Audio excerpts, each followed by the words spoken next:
fellow countrymen, all Nigerians, both in Nigeria and around the world. It is, I'm sure, if you know about our platform already, One Nation, One Voice, then you already know who it is that's speaking. Yes, Mr. Eke Ukoumunne. I suppose I'm the visionary or the holder of the vision that the Lord gave me a long time ago when I was probably only about 3 years old. I'm not going to give away my age right now, but I'm still holding on to this vision of a new Nigeria and the potential that Nigeria can be. And I know that many of you've been seeing in the news so many things about Nigeria, good and sometimes bad, right? Is it Nigeria a failed state? All these kind of things. There's so many questions about Nigeria. That's one of the things I love about Nigeria. You'll never, ever stop talking about Nigeria, both at this point in time, negative and positive, but in the future, maybe more positive. Anyway, so as I said, One Nation, One Voice. This is the first of our podcasts. As I said, I'm Mr. Eke Ukoumunne, if you don't know me already, and this is the One Nation, One Voice platform. And we believe, what I say, in a greater Nigeria, greater potential, all of us standing as one. Unity in diversity. Can you believe such a thing? And with me is my beloved wife, Mrs. Angel David Ukoumunne. Hi. I want to ask you though, I mean, for the viewers, for those that have never heard you, or even those that have heard you before on some of the broadcasts, because sometimes you've held some of the some of the forums and some of the panels. What is it like for you? Give them a bit of a background about you, like where you were born, like what interests you about Nigeria? Well, so I was born in Nigeria,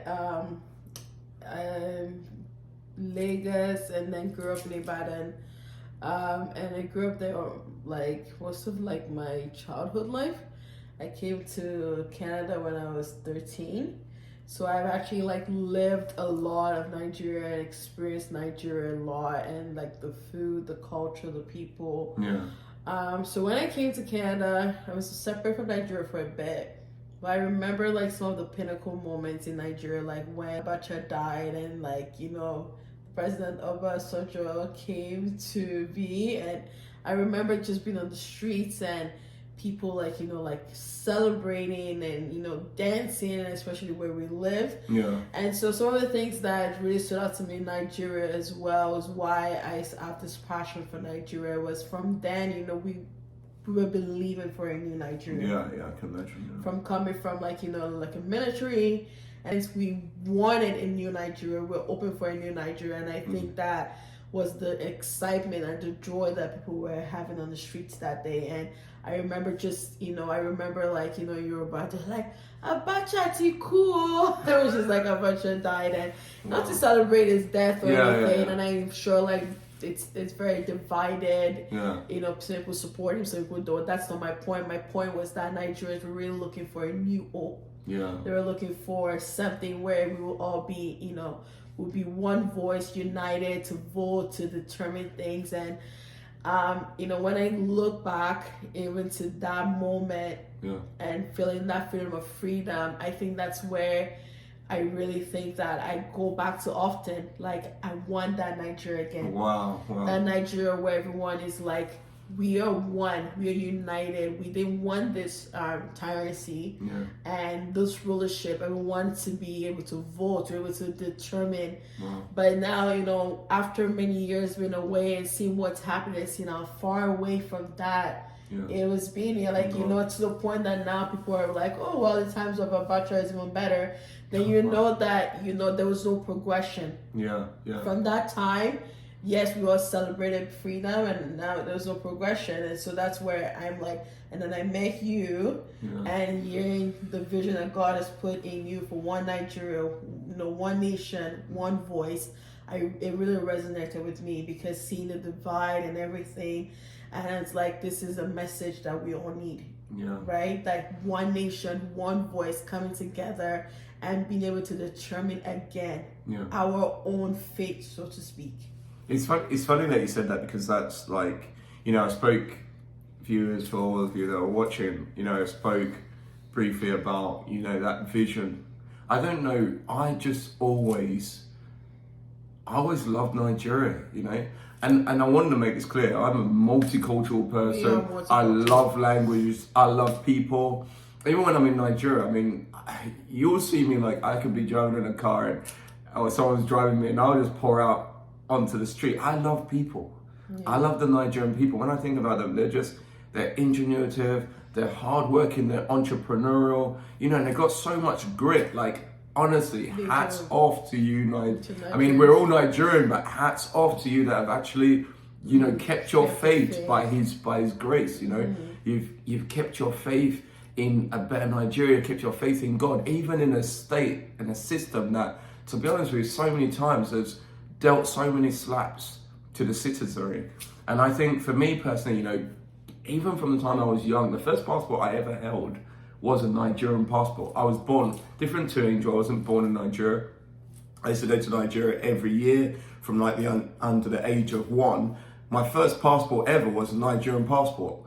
And then later on, funny enough, I only got a British passport. You're probably wondering, I only got a British passport. Not because I couldn't have one, but I only got a British passport when it came out of necessity. It's a long story. One of my uncles was ambassador to Switzerland, and I flew over to Switzerland, but I couldn't take the train back. I needed the EU passport, and that's when I decided, I'm going to get the UK passport. Wow. But up until that point in time, sorry to interject. At this point, you were in uni, or when you went to Switzerland.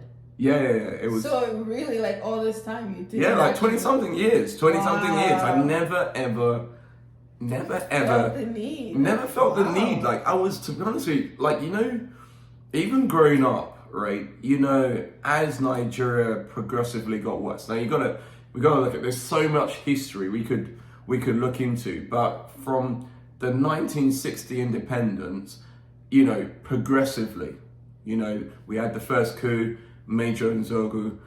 Long story short, some army officers which looked like, they came from different parts of the country. Nevertheless, we can talk about that on another podcast. But what I'm trying to say is, nevertheless, they felt that there was corruption at that time. Wow.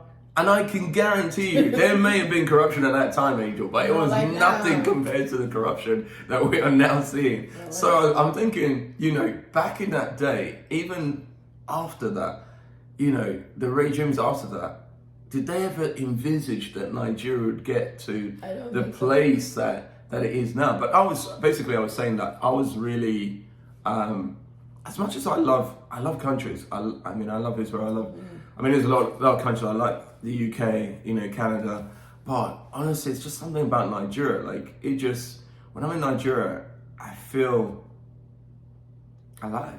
It's like the people.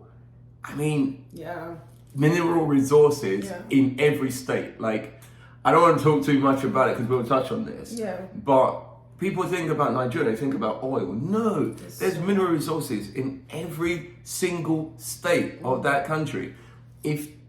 Oh gosh, I'm so passionate. But if they had just reasonable leaders, right? No one would be talking about half of the issues. That's true. That we have in Nigeria. So yes, when I'm trying to say that, even though people weren't doing Japa at that point in time, going back into the 80s or whatever, people weren't doing Japa like they are doing now. The point is that there was a point in time, like coming into the 90s, coming into the 2000s, where Nigeria was becoming that sort of like pariah nation, where people weren't proud of their passport. They weren't proud of being Nigerian. I'm telling you, to this day, I'm still proud of being Nigerian. I'm still proud of my Nigerian passport. And I wouldn't let someone demean that passport. Because, the same way people are willing to throw away that passport today, I guarantee you, by the time that vision that the Lord has set comes to pass, people will be trying they'll be climbing over people to obtain that passport. Absolutely. Do you see what I'm trying to say? Yeah. Did you find that, like, because obviously you're in Nigeria and you're also talking about the hope, but when you came to Canada, did you find like how did they treat you as a Nigerian? You know, were you facing any of that? Oh, I faced a lot of like ignorance, and I think a lot of like Nigerians or anyone who has come from, you know, the part of the developing world, you face, you know, you have lions. You're like, yes, they're my backyard. Wow. You know, like I remember like I was in high school and someone was like, oh, did you live in huts? I was like, I never seen a hut in my life except for pictures. Yeah. You know, so it was very interesting. But, you know, going back to, you know, growing up in Nigeria, it was such a beautiful time. I understand that, you know, I was younger and maybe they face the same challenges as someone who is older. But I remember, like, even in Nigeria, I was afraid to go to university because there was a lot of cults. There was. And there was. Around then your time, I was like, oh my gosh, like I gotta get into like, and I was young. So knowing that then and now, I'm like, okay, so I definitely, what I'm trying to say is like, I definitely can, you know, empathize with, you know, a lot of Nigerians that are in Nigeria who are facing this daily. Because even back then, talking about years ago, they were having this, and but at the same time in saying this, especially if you're a child of God, you're a believer, which we both are, we know that God is a God that would, if it declares a thing, it will come to pass. And it's very important that Nigerians do not lose that hope. And I think that the reason many of them give up on their passport is because they've lost hope in Nigeria. Of course. They've lost hope in the system. They've lost hope in our government. And I think that this is what I really liked about the vision, was like you were saying that God is making new Nigeria with the same people, right? It is changing the system from ground up, and it seems so impossible because we've had this conversation, you and I, and it's like it just feels so impossible. It's like, where do you start? But I think that this is where I just kind of want to lay my little 2 cents, is that as we're talking and you're hearing us, you know, it's so easy for people to discount us because they're like, oh, you're interested, you're abroad, you're enjoying your life, but there is something, you know, you don't understand. And I'm like, we're not here to say we understand. We're just here to say that there's a vision that God has spoken about Nigeria, and we are also bringing enlightenment to things that can be done now to the people, government, enlighten issues as well, but also to bring the hope that there is a Nigerian horizon, and God has spoken it, and we are part of it, but so is every other Nigerian a part of it. 100%. Right? 100%. And so you can't do it without the people. You can't. Like, you can't do it. You can't. And so even as you're traveling abroad and you're going to all these places, keep that in the back of your mind. As you are looking, but also look for, you know, we're going to talk about, you know, what we can do as Nigerians and how to help. We're going to talk about a lot. But I just wanted to mention that because it was coming to my mind. That's when I'd be like, oh my God, Lord, look at these people. They're enjoying themselves and they're talking about this. But no, we are proud of Nigeria because when we go visit Nigeria, we know the difference. It's funny because every time we go to Nigeria, we know the difference. We're like, there is something about this land. There's a peace, there's a joy. Amazing. And that there's just the only thing we've had is we've had bad leaders, corruption, but this land is great. The people are great. There's so much potential in the land. And sometimes it's not until you step out for you to actually appreciate Nigeria. So we encourage you to chopper and and do all that stuff. Come and see the West. Come see the West. Come and see the West that you think's amazing. But don't lose that hope for Nigeria, because where God is taking it, you're definitely going to want to wish you had your passport. 100%. I think, you know, the truth of the matter is that, look, I totally understand why people want to jump up. Don't get it twisted. I'm not sitting down here saying to you, it's all hunky-dory. If you have that silver spoon in your mouth, or, you know, you have that financial stability in Nigeria, you may not see Nigeria the way others may see Nigeria. For me, honestly, like I said to you earlier, I'm a people's person. By God's grace, praise Jesus, by God's grace, He has given me a heart of compassion. When I see people suffering, it's terrible. It bothers me. Like, I will use the last of my money to help them, you know. And as much as you may think, it may not be that much, but I will use the last of my money to help, and I'll still continue. The more that I grow, the more that I'll use. That is, for me, it's important. But one thing I want to say is that, the Western world is not, it's not streets made of gold, like they used to believe back in the day. It's not streets made of gold. It's not money, falling off trees. What I can say though is what the Western world has generally, or countries in the Western world, Canada, America, or Europe, wherever you go, is that, okay, 24-hour electricity, right? Running water for everybody. Most people can get, access to education, whether that's private or it's state funded, which is, free education. Some places you go, like the UK has National Health Service, which is like free. Other places, America you pay, but in Canada it's pretty much free. So, all those sort of things, I totally understand that. The basic amenities plus the infrastructure, totally get it. But you know what's so interesting for me, what I find amazing is that, and this is why I said, we have so many resources in Nigeria, right? From oil to diamonds to gold to uranium. You could go on and on. That's why I keep on saying that Nigeria, right? The wealth is in the land. Nigeria itself is like a massive marketplace. Most of the resources, if not all the resources that we have, the outside world needs it. Nigeria, the way that God has, I know people are going to say, this is the thing. People are going to say, but it's man that brought us together. You see, the thing is, this is my issue that we had, and this is a conversation, I'm sorry to digress, but this is a conversation we had. I am going to continue to challenge Nigerians, and I think maybe in the second podcast we'll talk about, the power that's in the hands of the people and what can people do. But what I'm going to say is I'm going to continue to challenge all of you Nigerians to think about this properly. Because many of the times you hear, the North is completely different to the South. Listen, in the South, there are multiple tribes. In the North, there are multiple tribes. Mm-hmm. It's not just Fulani and Hausas. Anybody who thinks that is not enlightened. They're not read, right? There's many tribes in the North. There's many tribes in the South, right? The other thing, again, is that and then you hear people say, but, we're just too divided. We've got different religions. Okay, I'm going to name one country that is actually doing quite well. Mm-hmm. India. Yeah. Okay, what about Switzerland? Mm-hmm. Switzerland has got the French, the Germans, and the Italians, but they all call themselves Swiss. Mm-hmm. And during the world wars, they didn't fight against themselves. Mm-hmm. They didn't. They stayed neutral. Mm-hmm. So how did they manage to stay neutral? Because in the Second World War, they were opposing forces. Why weren't they fighting each other?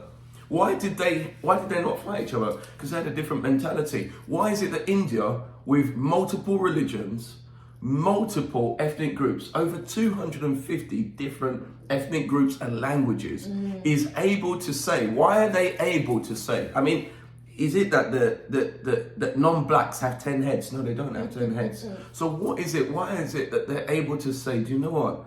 We are going to try to forge a nation. We are going to try to stand. Yes, we have our differences, but we are going to try to forge this nation and try to be counted in the world. That is my challenge to all Nigerians who think, I'm Igbo and I can't get on with Yoruba, or I'm Yoruba and I can't get on with Tiv or Hausa or Fulani or someone from Delta. And we'll go on to this. I don't want to go too much, but one thing I do want to say to you. No, we'll talk about that in another podcast. What I will say is, knowing what you know about nations around the world and how different nations, UK, French, different. These I know they're now the UK, but you've got the Welsh, the Scottish, the Irish. When you see the fact that they can stand and walk as one. What are your thoughts about Nigeria?